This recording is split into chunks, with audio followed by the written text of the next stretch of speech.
kasih Kak Ica dan teman-teman dari Accounting Hack yang udah kasih kesempatan nih buat saya sharing-sharing di sini sama teman-teman gitu ya. Jadi untuk sore ini kita santai aja untuk materinya. Jadi nggak usah terlalu sepaneng gitu ya. Jadi kita di sini sekedar sharing-sharing. Mungkin juga teman-teman yang udah punya background accounting tentu juga udah banyak nih dapat materi seperti ini di dunia kuliah dulu ya. Jadi kali ini kita akan membahas mengenai 3 rahasia rasio keuangan untuk bisnis yang sehat, teman-teman. Jadi ini sangat penting sekali, terutama bagi teman-teman yang pelaku usaha, pun juga teman-teman yang ingin terjun di dunia accounting di sebuah perusahaan gitu ya. Jadi untuk pengusaha ini memang penting untuk mendeteksi kesehatan bisnis teman-teman, rasio keuangan ini. Dan juga untuk sebagai acuan pengambilan keputusan bisnis. Kemudian bagi teman-teman accounting, itu jelas ini penting, karena teman-teman itu diharapkan ke depan tidak hanya sebagai staf pembukuan ataupun staf pembuat laporan keuangan gitu ya. Jadi teman-teman di sini harus bisa membuat ataupun membaca dan menganalisis sebuah laporan keuangan. Jadi levelnya udah analis nih besok yang banyak diperlukan oleh perusahaan. Kayak gitu. Oke, ini profil saya tadi udah sedikit banyak dibacakan oleh Kak Ica gitu ya. Jadi mungkin saya skip saja. Nah, di sini saya ingin menjelaskan sedikit banyak tentang beberapa permasalahan UMKM yang dulu sering saya temui gitu ya bagi beberapa usaha yang saya kenal. Jadi permasalahan yang umum itu biasanya CEO ataupun owner itu dia merangkap jabatan. Jadi apa-apa dikerjain sendiri kayak gitu. Jadi dia CEO, Chief Everything Officer gitu ya. Jadi apa-apa dikerjain sendiri gitu. Terus melakukan apa yang dia sukai, bukan apa yang seharusnya dia lakukan kayak gitu. Jadi ketika mungkin owner itu dia memang basicnya suka di produksi, dia senang membuat suatu produk gitu ya, mungkin di makanan dia senang membuat kue, dia akan fokus gimana caranya memperbanyak varian dari produknya kayak gitu. Dia hanya fokus di situ aja. Jadi padahal di bisnis itu kan ada beberapa pilar lainnya, terutama ada marketing, produk, distribution, kemudian ada legal dan juga ada HR gitu. Jadi dia hanya fokus di apa yang dia sukai kayak gitu ya. Kebanyakan kayak gitu. Beberapa UMKM yang saya kenal gitu. Kemudian di bidang keuangan beberapa permasalahan lagi itu mereka tidak melakukan pembukuan.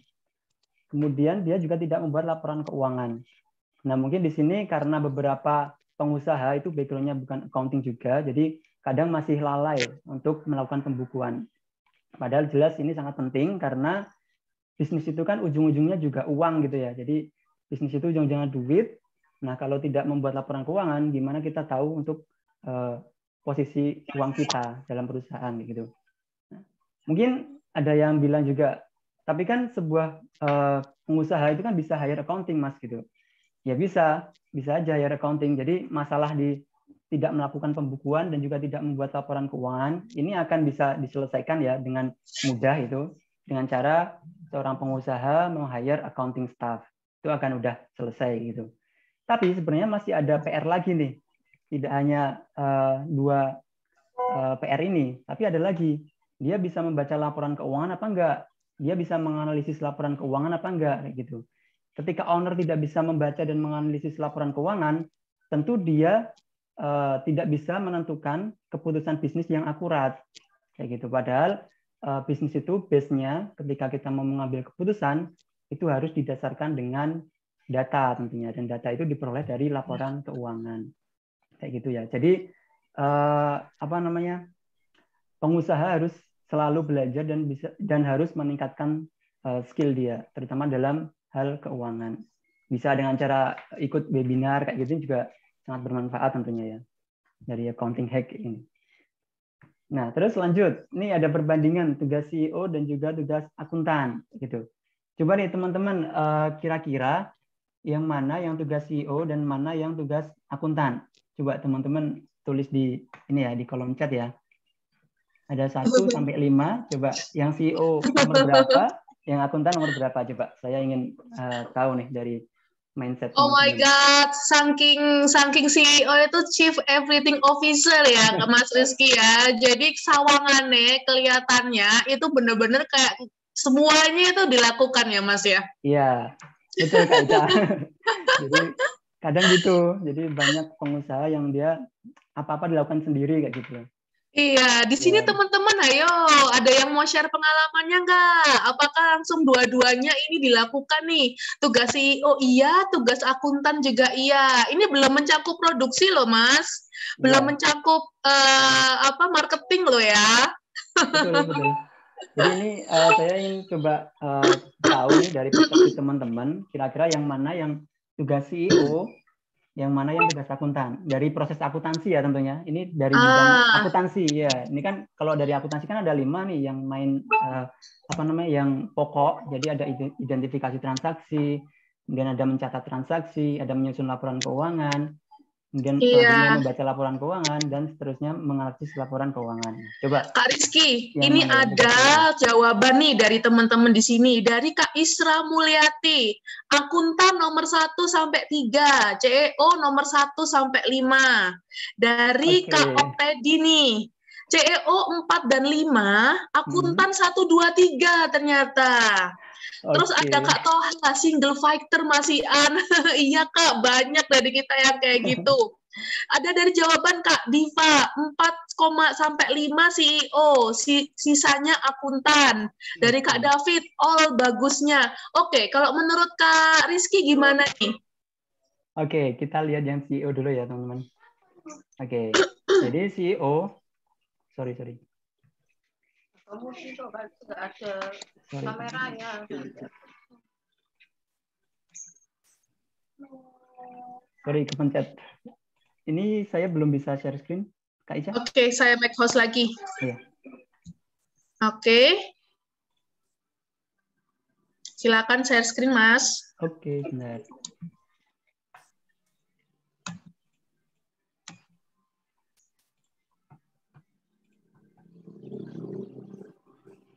Ya, sorry ya teman-teman. Oke. Tadi udah ada jawaban ya. Jadi ada yang bilang CEO nomor 4 sama 5, kemudian akuntan nomor 1 sampai 3 kayak gitu ya. Terus ada juga yang bilang CEO nomor 4 dan 5, akuntan nomor 1 sampai 5. Nah, mana nih yang benar kira-kira? Oke, kalau dari CEO tentu dia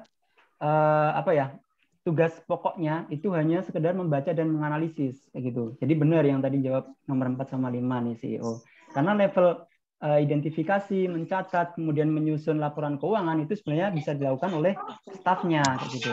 Jadi benar tugas CEO hanya sekedar membaca dan menganalisis. Nah, benar sekali. Kemudian yang akuntan tadi ada yang jawab 1 sampai 3, kemudian ada juga yang menjawab 1 sampai 5. Nah, yang benar 1 sampai 5 teman-teman. Jadi seorang akuntan itu yang seperti saya bilang di awal, itu harus selain bisa menyusun laporan keuangan, dia juga harus bisa membaca dan menganalisis laporan keuangan. Karena saat ini level akuntan yang memang prospek gitu ya, itu dia harus bisa menganalisis. Jadi levelnya analis. Kalau hanya sekedar mungkin ya mencatat kemudian membuat laporan keuangan itu sekarang udah banyak dilakukan oleh sistem, udah bisa by system kayak gitu. Jadi memang kemampuan analis ini memang menjadi nilai tambah bagi teman-teman yang ingin bekerja di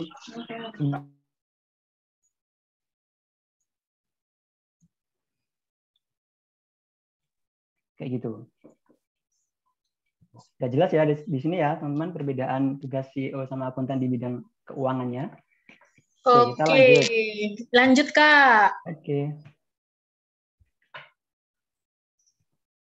Nah, apa sih pentingnya laporan keuangan gitu? Jadi bagi sebuah bisnis tentu laporan keuangan bisa menjadi bahan evaluasi bisnisnya sebagai dasar pengambil keputusan nantinya juga.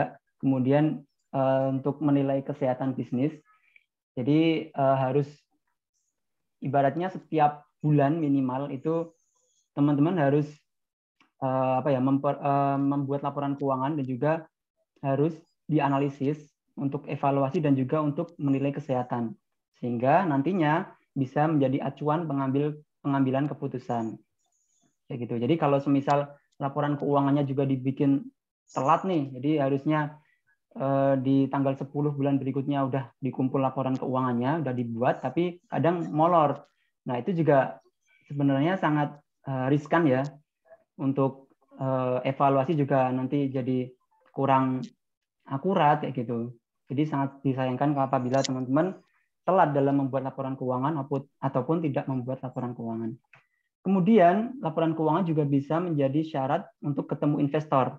Jadi teman-teman yang memang membutuhkan dana kayak gitu, itu biasanya investor dia akan melihat laporan keuangan untuk menilai valuasi bisnis kita. Jadi kalau kita nggak punya laporan keuangan, ya sorry to say, mungkin investor juga males kayak gitu untuk ketemu sama kita gitu ya. Nah, jadi itu. Kemudian ujung-ujungnya laporan keuangan juga bisa untuk scale up bisnis kita. Kayak gitu. Jadi untuk naik kelas gitulah. Baratnya gitu. Oke, lanjut. Oke, lanjut Kak. Jadi di sini saya tekankan lagi, sebuah bisnis itu wajib memiliki laporan keuangan. Nah, ini ada contoh laporan keuangan yang ada di sebuah perusahaan gitu ya. Jadi sebenarnya ada 3 laporan keuangan pokok yang harus dimiliki oleh pengusaha. Ada laporan arus kas, laporan laba rugi, dan juga laporan neraca. Nah, namun di sini saya tekankan nanti di laporan laba rugi dan laporan neraca, gitu. Biar lebih relate sama materi kita saat ini ya, gitu. Kemudian di laporan arus kas juga mungkin kemarin sudah banyak dijelaskan oleh Kak Ica di webinar sebelumnya, gitu. Jadi mungkin biar kita juga lebih fokus, kita fokuskan di laporan laba rugi dan laporan neraca. Nah, untuk cara bacanya, teman-teman, mungkin di sini ada juga yang bukan background accounting, kayak gitu ya. Jadi saya jelaskan sedikit untuk cara membaca laporan keuangan, terutama laporan laba rugi di sini. Jadi laporan laba rugi ini ada laba bersih dengan dikurangi laba kotor, ataupun laba bersih, penjualan bersih, dikurangi dengan HPP, itu ketemulah laba kotor. Kayak gitu ya. Kemudian laba kotor dikurangi dengan beban usaha, itu ketemulah laba usaha. Kemudian laba usaha ditambah dengan pendapatan di luar usaha dan dikurangi dengan beban di luar usaha, ketemulah laba sebelum pajak. Nah, laba sebelum pajak ini masih dikurangi lagi, teman-teman. Jadi masih dikurangi lagi pajak penghasilan. Tentu kalau teman-teman masih skala UMKM gitu ya, jadi omsetnya masih di bawah 4,8 M dalam 1 tahun, itu pajak yang diberlakukan adalah 0,5% dari omset teman-teman. Jadi dari penjualan bersih di sini. Nah, itu kalau semisal bisnisnya masih omsetnya masih di bawah 4,8 M dalam setahun. Nah, setelah dikurangi dengan beban pajak, tentu akan ketemu laba bersih. Seperti itu ya. Jadi di contoh ini laba bersihnya 7,1 juta. Oke, kemudian di laporan neraca, secara singkat dan sederhananya, laporan neraca ini yaitu menggambarkan kondisi harta perusahaan dan juga dari mana harta perusahaan itu diperoleh ya. Jadi di sini ada aset di sisi kiri, aset ataupun harta perusahaan, kemudian di sisi kanan itu sumber dari mana aset perusahaan diperoleh. Nah, bisa dari liabilitas ataupun utang, dan juga bisa dari ekuitas ataupun modal, setoran modal seperti itu. Nah, ini di kedua sisi ini antara kiri dan kanan itu harus balance, teman-teman. Jadi total aset dengan total kewajiban dan ekuitas itu harus balance. Di sini total asetnya 20,5 juta, kemudian total kewajiban dan ekuitasnya juga 20,5 juta. Jadi ini udah balance gitu ya. Udah balance. Oke, lanjut. Nah, menilai kesehatan bisnis. Nah, sesuai dengan tema kita pada sore hari ini. Jadi, gimana sih cara menilai kesehatan bisnis gitu ya? Jadi, teman-teman yang memang memiliki bisnis dan harus mengambil keputusan yang benar-benar strategis gitu, itu harus selalu dinilai kesehatan bisnisnya. Jadi di sini ada yang pertama itu analisis laporan keuangan. Cara menilai kesehatan bisnis itu ada analisis laporan keuangan namanya. Jadi di sini bisa dengan menggunakan rasio keuangan. Tentu rasio keuangan ini sangat banyak sekali teori-teori yang ada. Nah, di sini nanti kita akan bahas yang teori yang umum gitu ya. Jadi sebenarnya memang seperti kita ini ya, kalau kita ingin cek kesehatan badan kita gitu ya, kita datang ke lab nih, datang ke lab, kita pasti akan ditanya mau cek kesehatan tentang apa.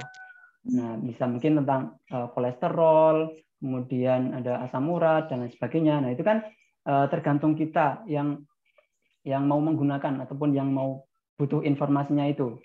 Nah, begitu juga dengan menilai kesehatan bisnis. Itu kita mau menilai tentang apa nih? Nah, tentunya di rasio keuangan itu ada banyak sekali dan nanti teman-teman bisa improve di situ. Nah, namun nanti yang akan kita bahas di sini adalah yang memang umum gitu ya. Memang umum. Oke. Nah, di sini saya jelaskan secara singkat terkait analisis vertikal dan juga analisis horizontal dalam laporan keuangan. Jadi pengalaman saya untuk analisis laporan keuangan ini pada umumnya itu ada dua. Jadi analisis vertikal yang mana dia membandingkan antar akun, teman-teman. Jadi dalam satu periode itu dibandingkan antar akun. Jadi misal contoh di sini ada laba kotor dibandingkan dengan penjualan bersih kayak gitu. Nah, nanti di sini tentu akan muncul angka dan angka itu memiliki makna yang berarti gitu. Nah, itu yang teman-teman harus bisa kuasai. Itu analisis vertikal. Kemudian itu tidak cukup. Analisis vertikal ini tidak cukup. Ditambahlah analisis horizontal yang mana dia membandingkan antar periode, teman-teman. Jadi misal tahun 2020 dibandingkan dengan tahun 2019 dan juga tahun 2018 seperti itu. Jadi idealnya untuk analisis horizontal ini diusahakan ada 3 periode yang dibandingkan. Jadi dari kalau semisal tahun 2020 berarti dibandingkan dengan tahun 2019 dan juga tahun 2018. Seperti itu kurang lebih. Oke, kemudian masuk ke rasio keuangan. Seperti yang saya jelaskan tadi, untuk rasio keuangan ini penting ya. Jadi rasio keuangan ini merupakan analisis yang menggunakan data dalam laporan keuangan untuk mengevaluasi kinerja perusahaan. Nah, di sini rasio keuangan juga bisa berfungsi sebagai dashboard dari keuangan bisnis teman-teman. Saya ibaratkan teman-teman mengendarai sebuah mobil gitu ya, dan ingin mencapai tujuan tertentu, misal ingin ke Jakarta dari Jogja gitu menggunakan mobil, teman-teman tentu harus bisa membaca dashboard yang ada di mobil teman-teman, gitu. Baik itu terkait nanti BBM-nya masih berapa, kemudian terkait kondisi mesin, suhu mesin dan lain sebagainya. Itu tentu di situ akan ada informasinya di dashboard. Sama halnya dengan bisnis, ketika teman-teman mau mencapai tujuan bisnis tertentu, misal dalam 1 tahun nih, tahun 2021 akhir, itu teman-teman mau mencapai omset 1M misalnya gitu ya, targetnya seperti itu. Nah, tentu teman-teman harus punya dashboard keuangan yang akan membantu teman-teman untuk memantau kinerja dari bisnis teman-teman. Biar nanti di tengah jalan bisa diketahui ketika ada beberapa masalah ataupun ada beberapa hal yang memang itu tidak sesuai dengan target teman-teman. Jadi dashboard ini juga ibaratnya rangkuman dari nilai-nilai penting lah dalam sebuah bisnis, yaitu ada di rasio keuangan. Kayak gitu. Lanjut aja atau ada pertanyaan mungkin? Oke teman-teman, ini Kak Rizky lagi membuka sesi tanya jawabnya nih ke kita. Sebentar. Oke, saya bacakan ya Kak Rizky untuk pertanyaan dari Kak Ulfa nih. Apakah dengan rasio keuangan yang baik itu bisa menjamin kesehatan sebuah perusahaan, Kak? Itu pertanyaan nomor 1 tuh, dijawab dulu Kak Rizky, silahkan. Ya, apakah dengan rasio keuangan yang baik itu menjamin kesehatan perusahaan gitu ya? Jadi gini teman-teman, rasio keuangan itu ada banyak sekali. Tergantung kita mau pakai yang mana gitu ya. Jadi nanti setiap rasio keuangan itu memiliki implikasi yang berbeda.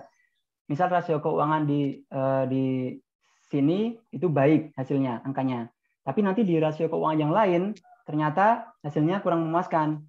Nah, itu kan tentu harus diperdalam lagi untuk case case penilaian sebuah kesehatan bisnis itu. kayak gitu.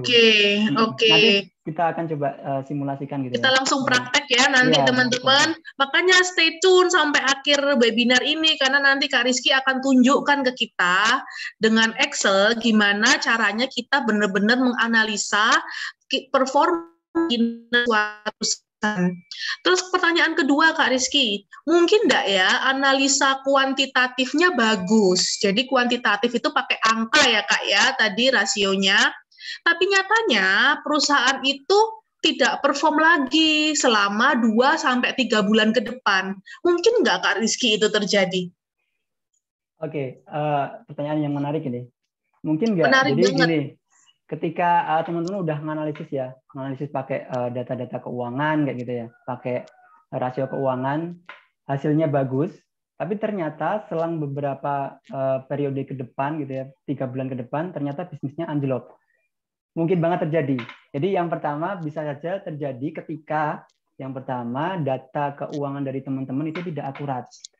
Banyak nih teman-teman yang memang udah bikin laporan keuangan, banyak sekali pebisnis yang bikin laporan keuangan, tapi ketika di cross check lagi datanya tidak valid ataupun hanya asal-asalan mengerjakannya gitu. Tentu ketika datanya juga asal-asalan, nanti analisisnya ujung-ujungnya juga nggak akurat, hasilnya juga nggak akurat kayak gitu. Jadi makanya ini penting banget di awal tadi yang terkait 3 proses awal akuntansi tadi ya. Jadi usahakan itu diperbaiki ataupun dikuatkan juga tim accounting-nya biar nanti laporan keuangan yang dihasilkan itu juga berkualitas kayak gitu Kak Ica. Jadi biar ketika dianalisis itu juga nggak biar nggak melenceng gitu blur lah. Gitu ya, nanti angkanya tidak blur gitu ya. Tapi memang ini pertanyaan yang menarik Kak Rizky. Saya pernah suatu hari dulu, perusahaan ini sudah beroperasi selama kurang lebih 4 tahun Kak Rizky. Kita sudah pakai analisa vertikal, ya kan, juga analisa horizontal selama 4 tahun ke belakang gitu kan. Jadi let's see tutup buku terakhir itu adalah tahun 2020 for instance, dan ini analisanya itu kita lakukan di bulan Maret 2021, misalnya seperti itu Kak Rizky. Nah, performanya dia selama 2020 ke belakang itu bagus. Kalau kita compare, equity-nya semakin hari semakin naik, which mean dia untung terus perusahaannya, ya kan? Tapi ternyata di tahun 2021 setelah lepas Maret ada suatu hantaman ekonomi dan perusahaan itu tiba-tiba tidak mampu bertahan dan akhirnya dia kolaps. Gitu Kak Rizky. Nah, untuk kita menganalisa suatu laporan keuangan itu benar teman-teman. Tapi di sini kita pingin nambahkan lagi nih, memang rasio itu juga harus wajib kita lihat untuk mengukur kinerja atau performanya perusahaan. Nah, tapi jangan lupakan teman-teman aspek lainnya, eksternal aspek, misalnya gimana kebijakan ekonomi dari pemerintah, itu kan juga mempengaruhi banget. Terus gimana kondisi sosial budaya di lingkungan perusahaan itu atau di marketnya perusahaan itu masih eksis atau enggak. Terus siapa manajemennya, jangan-jangan yang membuat perusahaan itu perform selama 4 tahun adalah si A, Bapak A ini. Nah, ternyata tiba-tiba Bapak A ini meninggal dong, atau dia entah suatu sebab tidak meneruskan menjadi direktur di perusahaan itu. Nah, hal-hal yang seperti ini ya Kak Rizky ya, juga wajib kita cermati ketika kita menganalisa kinerja dan performanya suatu bisnis ya Kak Rizky ya. Betul Kak Ica, betul. Apalagi kemarin kan sempat dari pandemi juga kan, terus banyak sekali pebisnis yang memang dia agak terguncang gitu ya. Padahal sebelumnya itu memang performanya bagus. Kayak teman-teman UMKM di kuliner itu sebelumnya fan-fan aja. Ketika dia jualan kuliner, buka restoran kayak gitu ya. Itu fan-fan aja. Tapi ketika pandemi ya udah gimana lagi, itu kan faktor eksternal. Iya, kayak gitu. betul. Dan memang itu yang harus selalu selalu diantisipasi dengan segera kayak gitulah. Iya, betul, betul, betul. Iya, teman-teman. Jadi, ketika kita menganalisa, jangan lupakan juga faktor di luar angka-angka itu, di luar yang kuantitatif. Kita kan ada analisa kuanti dan ada yang kualitatif. Nah, yang kualitatif inilah juga teman-teman wajib untuk analisa. Gitu. Terus ada pertanyaan lagi nih dari Kak Oktedi, Kak. Idealnya per periode itu berapa lama? Apakah harus 1 tahun? Gimana Kak Rizky? Menurut Kak Oke, Rizky? kalau secara yang rasio yang umum ya, yang memang itu wajib dianalisis itu diusahakan 1 bulan sekali teman-teman melakukan Betul. analisis rasio ini, kayak gitu. Iya, iya, Seperti setuju tadi, banget. iya yang memang untuk cek kondisi-kondisi yang memang itu rutin, kayak misal tadi cek badan kita ya, kayak kolesterol ataupun cek tekanan ini darah dan lain sebagainya itu memang rutin dilakukan. Tapi kalau misal nanti mau cek apa ya istilahnya kesehatan ginjal kita. Nah, itu kan ada waktu-waktu tertentu gitu loh. Jadi nggak harus rutin, nggak apa-apa. Tapi kalau Iya, misal rasio-rasio yang memang itu penting, itu harus dilakukan rutin minimal sebulan sekali. Jadi iya, ketika betul. laporan keuangan dihasilkan, nah disitulah harus ada analisanya. Iya, Seperti betul itu. sekali Kak Rizky. Dan ada pertanyaan selanjutnya dari Kak Isra nih. Bagaimana menganalisis keuangan dalam keadaan pandemi atau adanya biaya nggak terduga nih?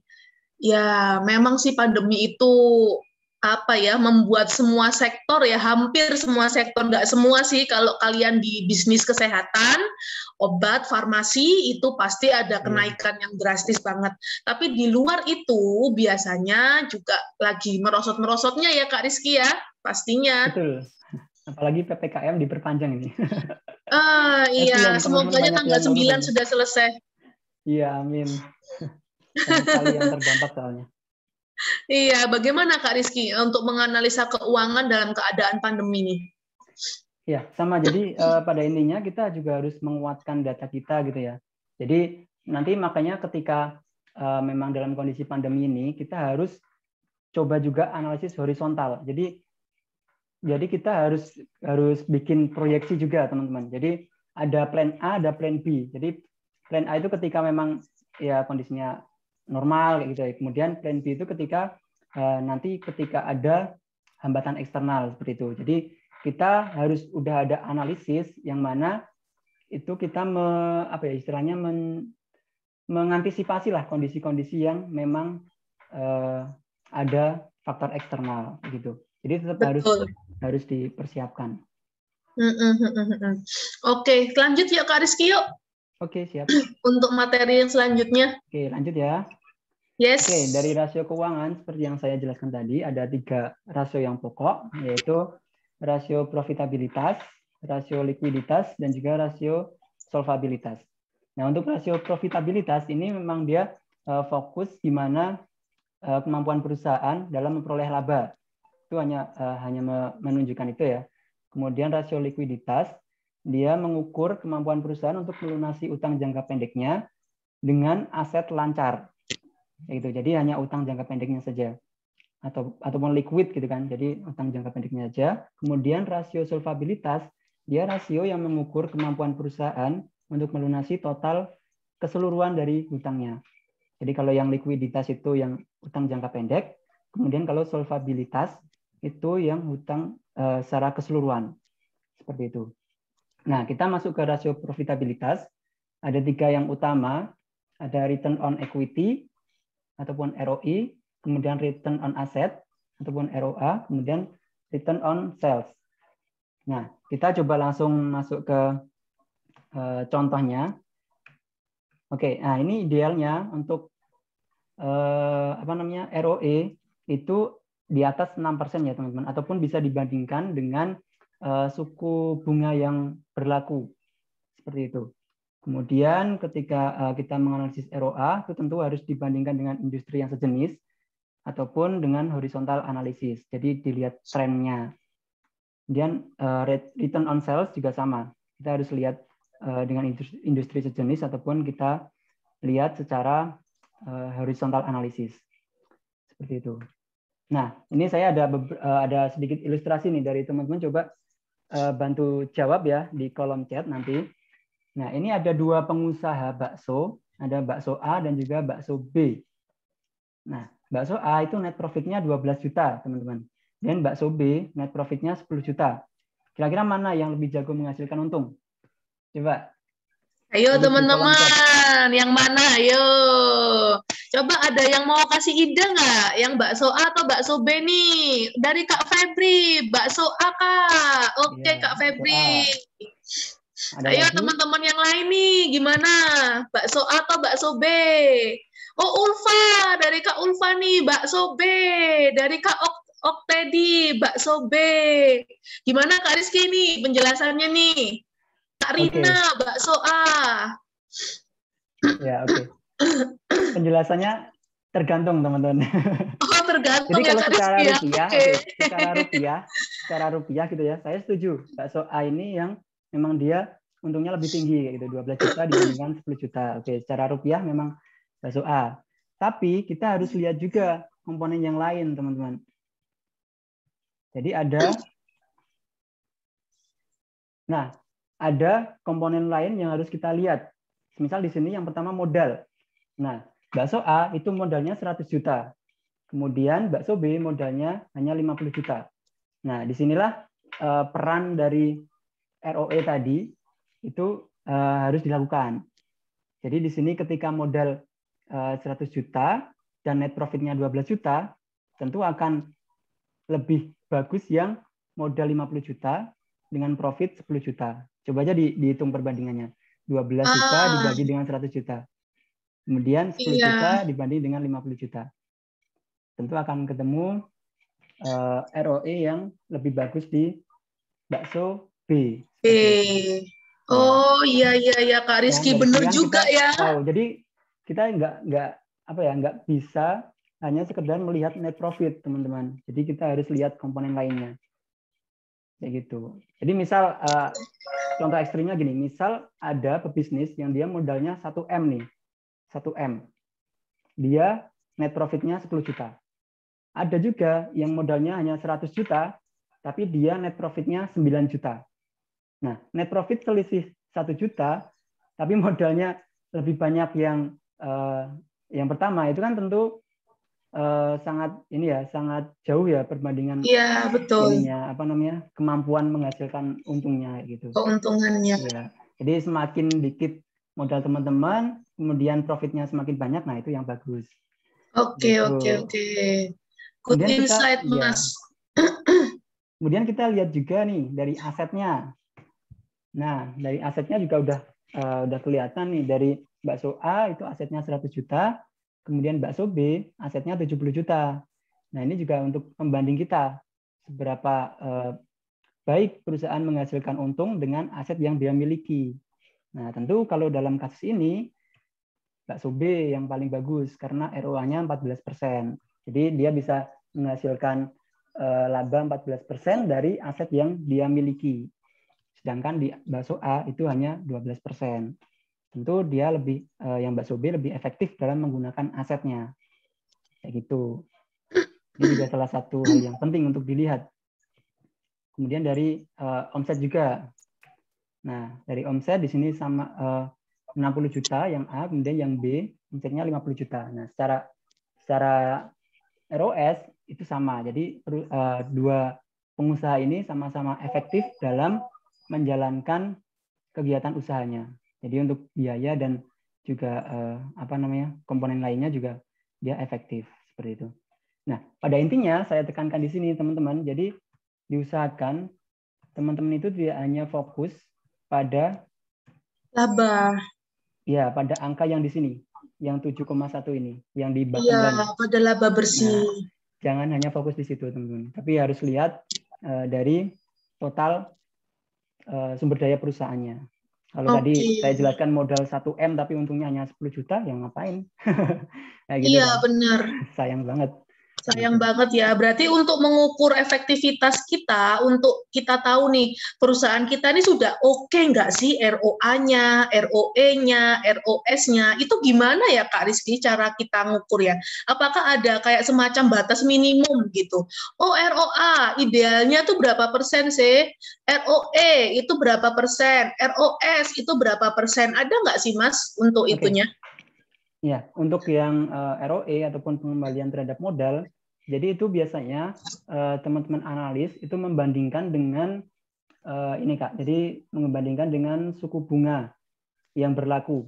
Jadi semisal kalau tadi saya lihat itu beberapa bank gitu ya, itu memberlakukan ada yang 6% juga suku bunganya. Nah, itu yang menjadi dasar dari batas baik tidaknya ROE dari sebuah perusahaan. Jadi di sini kan kalau secara angka itu kan 12% nih sama 20%. Itu kan udah lebih dari 6% gitu ya. Nah, itu udah tergolong baik lah. Karena ketika ketika teman-teman punya modal 100 juta di sini dan udah dapat untung 12%, nah itu kan udah lumayan juga kayak gitu. Jadi biasanya dibandingkan dengan suku bunga yang beredar berlaku kayak gitu. Dan kalau ROA itu tentu harus dibandingkan dengan usaha sejenis gitu, Kak Ica. Jadi ROA sama ROS harus dibandingkan dengan usaha sejenis. Jadi tidak bisa dipukul rata gitulah ibaratnya. Iya. Oke, Kak Rizky, kita lanjut. Oke. Nah, kemudian selanjutnya rasio likuiditas. Nah, rasio likuiditas ini merupakan rasio yang mengukur kemampuan perusahaan untuk melunasi utang jangka pendeknya dengan menggunakan aset lancar. Nah, ini juga kita akan coba analisis bersama gitu ya. Jadi secara umum rasio likuiditas ini ada 3 macam. Jadi ada current ratio ataupun rasio lancar, kemudian ada quick ratio ataupun rasio cepat, dan juga ada cash ratio ataupun rasio kas. Nah, perbedaannya apa? Perbedaannya gini. Current ratio ini memang dia menganalisis utang jangka pendek dengan aset lancarnya yang memang memang di sini masih total aset lancar. Jadi aset lancar kan ada kas, ada piutang, persediaan, ada biaya dibayar di muka. Nah, itu masih dicantumkan dalam analisis current ratio. Itu yang banyak terjadi sih, maksudnya yang banyak digunain sama teman-teman. Tapi kalau saya sendiri, saya prefer ke yang quick ratio. Jadi gini, jadi quick ratio ini kita mengurangkan persediaan sebagai dasar analisisnya. Jadi aset lancar dikurangi dengan persediaan dibagi dengan utang jangka pendek. Karena apa? Beberapa orang itu menilai persediaan itu tidak liquid lah, tidak mudah dicairkan menjadi uang, gitu. Jadi masih harus dikurangi dari analisis ini. Jadi memang benar-benar nantinya aset lancar ini dikurangi dengan persediaan. Karena ada kasus juga kan kemarin contohnya ada sempat beberapa perusahaan fashion gitu ya. Itu kan dia udah terlanjur stok persediaan banyak nih untuk menghadapi Lebaran gitu ya.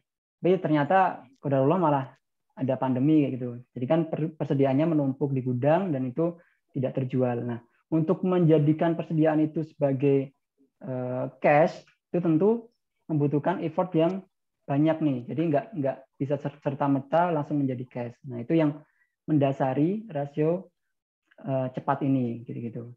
Dia harus dikurangkan dari analisis. Kemudian ada cash ratio. Nah, ini lebih lancar lagi nih. Jadi dia hanya menggunakan kas dan setara kasnya untuk membandingkan dari utang jangka pendeknya. Seperti itu. Nah, idealnya untuk rasio likuiditas ini idealnya angkanya di atas 1, teman-teman. Artinya apa di atas 1? Yaitu memang jumlah aset lancar kita itu lebih banyak dari jumlah utang jangka pendek kita. Artinya kita bisa melunasi utang jangka pendek dengan mudah. Oke. Iya. Itu kemudian lanjut di rasio solvabilitas. Nah, rasio solvabilitas ini rasio yang mengukur kemampuan perusahaan untuk melunasi total keseluruhan hutangnya. Jadi kalau tadi hanya utang jangka pendeknya, kalau ini seluruh utang perusahaan. Jadi ada utang jangka pendek dan juga utang jangka panjang. Nah, di rasio solvabilitas ini ada 2, yaitu debt to equity ratio ataupun DER, biasa disebut DER gitu ya. Itu rumusnya jumlah liabilitas semuanya dibagi dengan jumlah ekuitas. Nah, ini idealnya juga tidak lebih dari 1. Seperti itu. Kemudian ada debt to asset ratio ataupun DAR. Nah, ini jumlah liabilitas dibandingkan dengan jumlah aset dikali 100%. Nah, idealnya tidak lebih dari 50% untuk angka hasilnya kayak gitu ya teman-teman. Ini kondisi yang umum kayak gitu ya. Oke. Ada pertanyaan sebelum saya lanjut ke contoh Excel-nya Oke. ataupun soalnya gitu ya. Oke teman-teman, silakan kalau ada pertanyaan. Menarik banget ya pembahasan dari Kak Rizky ini. Ini aku cek di kolom chat box Kak Rizky, ada satu lagi nih pertanyaan nih dari Kak Nur Aini. Gimana Kak caranya kita tahu kalau data laporan keuangan yang kita buat itu valid atau tidak? Oke. Gimana caranya tahu data yang kita buat valid atau enggak ya? Ya, yang jelas ketika kita udah mengikuti ataupun menyusun laporan keuangan dengan mengikuti pedoman pencatatan yang benar, ya insya Allah udah valid gitu ya. Atau kalau semisal teman-teman kurang yakin dengan apa yang teman-teman kerjakan, itu bisa juga teman-teman istilahnya meng-hire auditor gitu ya. Tapi ini biayanya mahal. Tentu kalau masih UMKM itu agak kesulitan untuk meng-hire auditor gitu. Tapi jujur auditor itu bisa membantu sekali untuk sebuah bisnis biar nanti laporan keuangannya dihasilkan juga udah akurat gitu ya. Jadi pengambilan keputusan juga udah maksimal kayak gitu. Iya, jadi betul. Intinya itu. Yang penting kita udah catat sesuai dengan pedoman pencatatan yang benar gitu ya. Akuntansi yang benar, insya Allah nanti udah akurat lah gitu. Iya, yang penting dasar-dasar penjurnalannya udah benar Kak Nuraini, karena basic dari akuntansi itu adalah penjurnalan ya Mas Rizky ya. Jurnal benar, kedepannya insya Allah benar. Yeah. Tapi kalau sudah jurnalnya salah posting, salah akun, nah itu tuh. Itu. Jadi teman-teman yang masih kesulitan gitu ya, bisa nanti menghubungi Kak Ica untuk dibantu. Itu kan ada program kan dari Accounting Hack. Iya, kita Accounting Hack ada program yang khusus untuk mengajarkan kepada teman-teman caranya menjurnal yang simple, teman-teman. Pakai logika, pakai analogi, nggak perlu teman-teman hafalin. Karena aku yakin di kampus, sama seperti saya juga dulu, aku baru paham jurnal semester 5 loh, Kak Rizky. Dulu di kampus aku paham banget betapa susahnya kita untuk mengerti apa yang diajarkan di kampus. Nah, di sini kita akan mengajarkan cara menjurnal 2 jam teman-teman ikut kelasnya. Aku jamin udah bisa ngejurnal. Langsung. Mantap nih. Wajib ikut ini. Betul sekali Kak Rizky. Sudah nggak ada pertanyaan lagi nih kayaknya. Kita lanjut latihan soal aja yuk Kak. Kita praktek langsung. Kak Rizky mau nunjukkan gimana caranya kita untuk membuat rasio yang tadi barusan diajarkan. Oke, ini aku bikin host lagi ya Kak berarti ya. Oke. Oke, silakan Kak Rizky. Oke, langsung ke file Excel-nya. Nah, udah kelihatan teman-teman?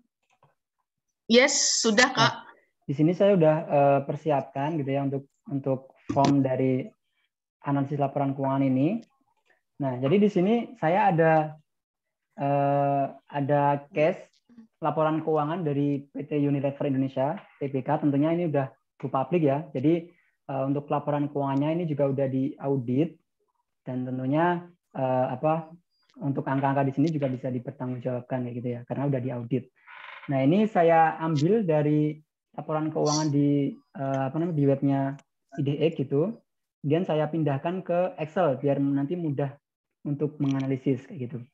Nah, ini saya ambil dari di tahun 2020 dan juga tahun 2019.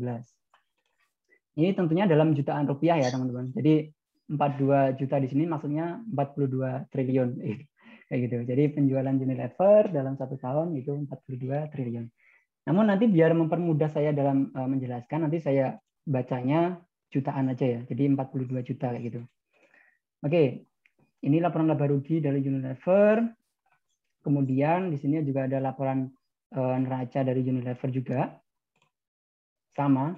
Teman-teman bisa cek juga di web gitu ya, kalau misal ingin cross check lagi. Ini saya ambil sama dari webnya. Hanya saya sederhanakan saja untuk bahasanya dan juga untuk formatnya kayak gitu. Nah, di sini tentu kita pertama tadi sesuai dengan materi, kita akan coba analisis rasio profitabilitas terlebih dahulu. Ada return on equity. Nah, kita lihat dari return on equity ini adalah angka yang kita ambil dari laba. Kita lihat di laporan laba rugi. Kita lihat di sini laba 7,1. Kemudian kita bandingkan dengan jumlah ekuitas. Kita lihat di laporan neraca tentunya. Jumlah ekuitas. Nah, di sini 4,9 juta. Nah, hasilnya 145%. Ini keren banget ini. Secara apa ya? Secara bisnis pada umumnya itu jarang banget terjadi seperti ini. Kayak gitu. Jadi di sini menunjukkan bahwa memang dia jumlah labanya itu bahkan bisa lebih besar daripada jumlah modal yang dia setorkan kayak gitu ya, ataupun yang jumlah saham yang beredar. Nah, ini tentu sangat keren kalau semisal kita lihat dari sisi return on equity ataupun pengembalian dari modal kayak gitu. Kemudian kita lihat juga di rasio ROA. Rasio ROA kita lihat dari laba, kita ambil dari laporan laba rugi, dibagi dengan jumlah asetnya. Kita lihat dari laporan neraca, teman-teman. Nah, 20,5 juta. Nah, untuk hasilnya 35%. Tentu sekali lagi angka ini harus kita bandingkan dengan usaha lain yang sejenis di industri yang sejenis ya. Jadi biar kita punya pembanding juga, itu harus dibandingkan. Kemudian juga kita bisa menganalisis implikasi dari angka ini dari horizontal analisis. Tentunya kita bandingkan juga di tahun-tahun sebelumnya. Apakah trennya mengalami peningkatan ataupun mengalami penurunan dari Unilever ini. Tentu teman-teman bisa lakukan dengan mudah karena informasi laporan keuangan bisa didapatkan dengan mudah ya. Begitu. Tapi di sini saya hanya ingin kasih contoh aja untuk perhitungannya. Kemudian return on sales. Nah, ini kita lihat dari laba dibandingkan dengan sales ataupun jumlah penjualan. Kita lihat di laporan laba rugi juga. Penjualan bersih. Nah, sini. Sama untuk cross ini juga dia harus dibandingkan dengan usaha yang sejenis. 17% ini mungkin di beberapa perusahaan dinilai efektif, tapi ada beberapa perusahaan yang menilai kurang efektif karena ada juga yang menilai harus 20%, itu harus ideal kayak gitu. Nah, ini tentu harus dibandingkan juga. Kemudian lanjut ke rasio likuiditas. Nah, dari sini itu tentu belum cukup nih kita analisis di sini. Kalau semisal hanya kita lihat rasio profitabilitas, tentu perusahaan Unilever bagus banget ya secara rasio profitabilitas. Namun kita harus juga menganalisis dari rasio likuiditas dan juga rasio solvabilitas, teman-teman. Oke, dari current ratio kita lihat di aset lancar. Aset lancar ini ada di neraca. Nah, di sini jumlah aset lancar 8,8 juta gitu ya. Kita bandingkan dengan utang jangka pendeknya. Berapa nih utang jangka pendek? 13,3 juta. Nah, kita lihat rasionya 0,6. Jadi di sini rasionya di bawah 1 gitu ya. Tadi ketika saya sampaikan di PPT itu idealnya memang di atas 1 kayak gitu. Tapi di Unilever ini ya rasionya di bawah 1 kayak gitu. Nah, ya mungkin perusahaan-perusahaan yang udah go public gitu, yang memang dia sahamnya udah beredar, tentu dia memiliki kondisi-kondisi yang itu tidak bisa diberlakukan sama dengan kondisi-kondisi di perusahaan yang belum go public gitu. Nah, kalau secara saya pribadi jujur, saya juga menilai ini agak riskan gitu. Karena perbandingan dari aset lancar di sini saya tunjukkan, dari aset lancar di sini ketika kita bandingkan dengan liabilitasnya ataupun utangnya, utang lancar ya ini yang harus segera dibayar perusahaan, ini jomplang banget loh teman-teman. Jadi utangnya 13 juta, aset lancarnya 8 juta. Coba bayangin ketika perusahaan ya amit-amit misal dia kolaps gitu ya, itu kemungkinan besar perusahaan ini tidak bisa membayar utang jangka pendeknya sebesar 13 juta ini. Oleh karena itu, kenapa tadi jumlah aset lancar itu diharapkan minimal bisa sama dengan utang jangka pendeknya, karena nanti ketika perusahaan memang ada sedikit masalah, itu perusahaan masih bisa membayar hutang jangka pendeknya, kayak gitu ya. Itu yang dimaksud dengan rasio 1 tadi, kayak gitu. Nah, ini kalau dari saya pribadi ini sangat riskan gitu. Tapi tentu harus dibandingkan dengan segala faktor yang ada di perusahaan. Masih banyak lagi. Nah, kita lihat dari quick ratio juga. Aset lancar dikurangi dengan persediaan ya, teman-teman. Kita hilangkan persediaan di sini, kemudian dibagi dengan utang jangka pendek. Bagi dengan utang jangka pendek. Nah, rasionya pasti lebih kecil lagi. 0,48. Yang ini pun sama. Cash ratio. Ini tambah lebih kecil lagi nih, teman-teman. Hanya dari kas dan setara kas, kita bagi dengan utang jangka pendeknya. Nah, rasionya hanya 0,06. Nah, ini tentu kalau secara penilaian, secara rasio likuiditas, tentu perusahaan ini kurang liquid gitu ya, karena kemungkinan besar tidak bisa membayar kewajiban jangka pendeknya. Kayak gitu. Kemudian lanjut ke rasio solvabilitas. Nah, ini rasio solvabilitas seperti yang saya tadi sampaikan, itu kita membandingkan jumlah keseluruhan dari utang perusahaan. Jadi kita ambil dari total liabilitas di sini, kita bandingkan dengan total ekuitasnya.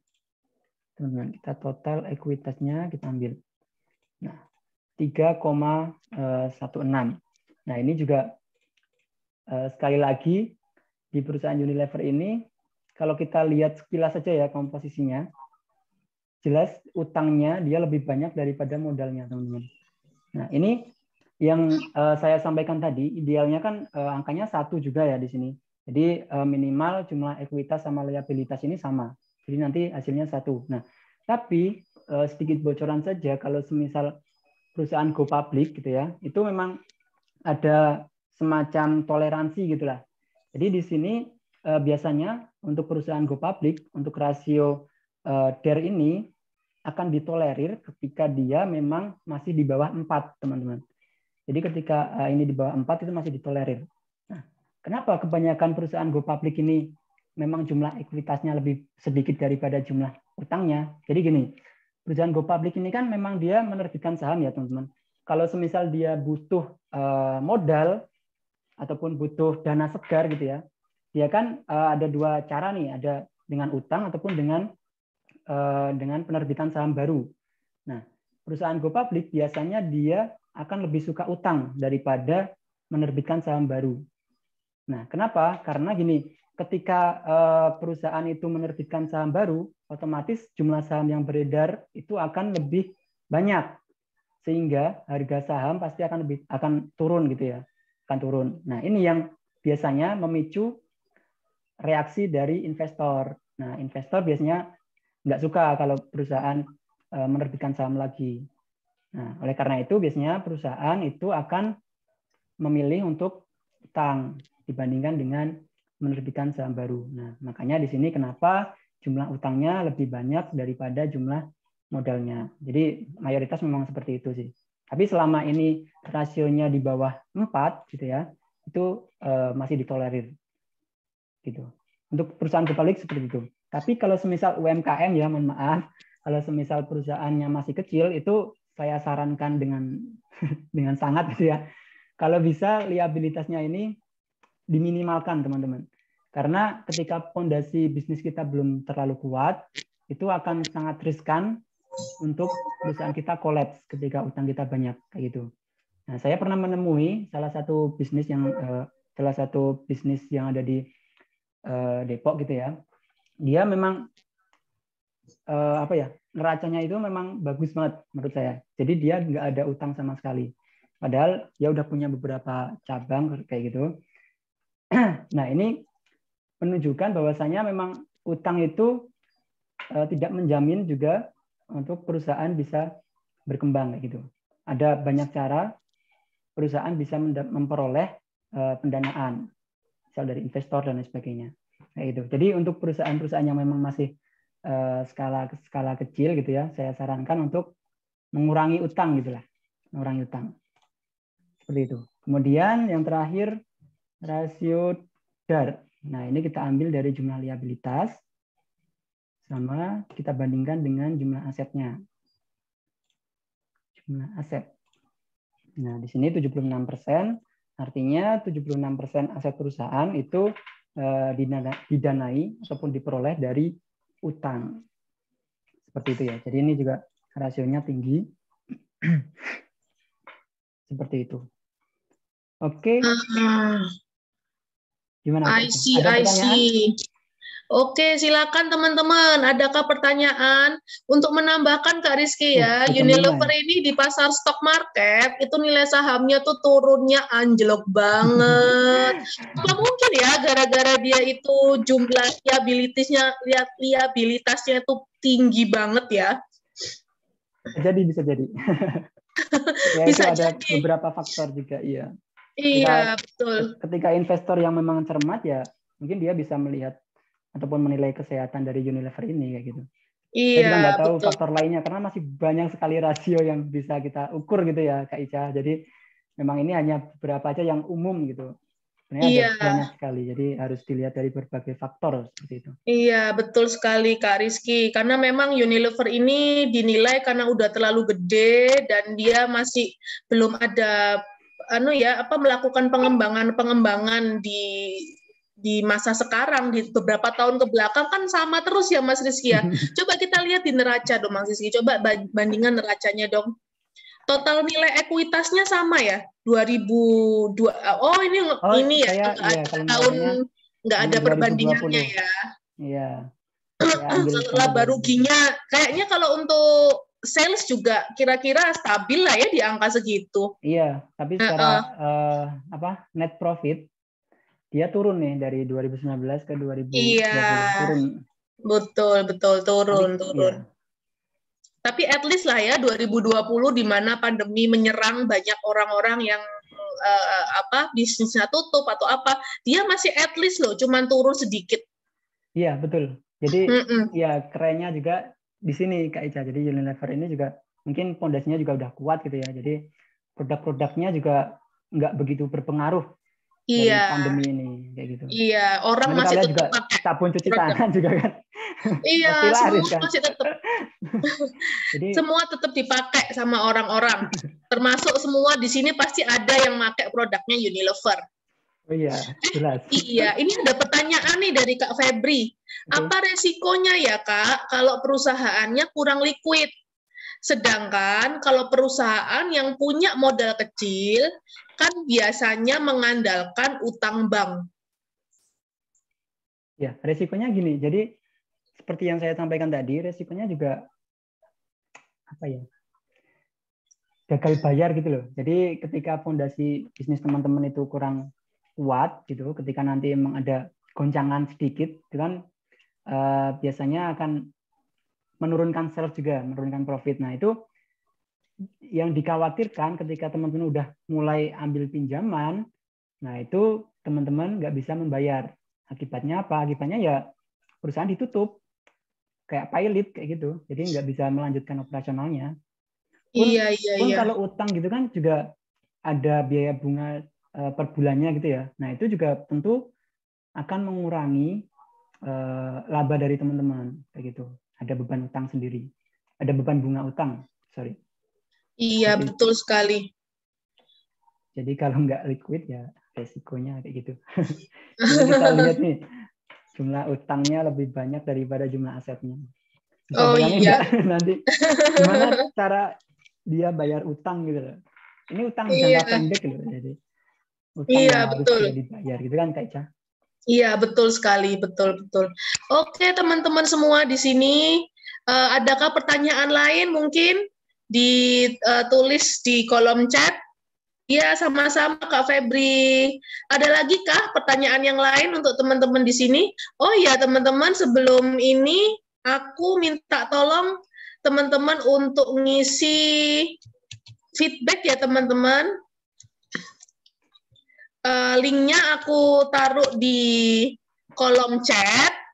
Itu ada link feedback teman-teman, minta tolong banget teman-teman semua di sini isi untuk improvement kita dalam men-sharingkan ilmu-ilmu tentang akuntansi dan keuangan di kemudian hari supaya kita lebih baik dalam melayani teman-teman semua di sini. Oke, kayaknya nih nggak ada pertanyaan ya Kak Rizky ya, bisa diakhiri sekarang kayaknya ya. Oke. Ya. Oke, mungkin. Oke teman-teman. Mungkin itu yang dapat saya sampaikan, Kak Ica. Ada Iya. kurang dalamnya, mohon maaf. Saya kembalikan ke Kak Ica ya. Iya, oke. Terima kasih banget Kak Rizky untuk sharing-sharingnya, menarik banget. Oke teman-teman, saya benar-benar ingatkan lagi, minta tolong banget sama teman-teman untuk isi form surveinya teman-teman sebelum kita akhiri sesi sharing-sharing kita pada sore hari ini. Oke Kak Rizky, makasih banyak sharingnya, makasih juga teman-teman yang sudah meluangkan waktu sore hari ini untuk diskusi bareng-bareng kita. Sampai jumpa di webinar-webinar Accounting Hack berikutnya ya teman-teman. Selamat sore. Terima kasih.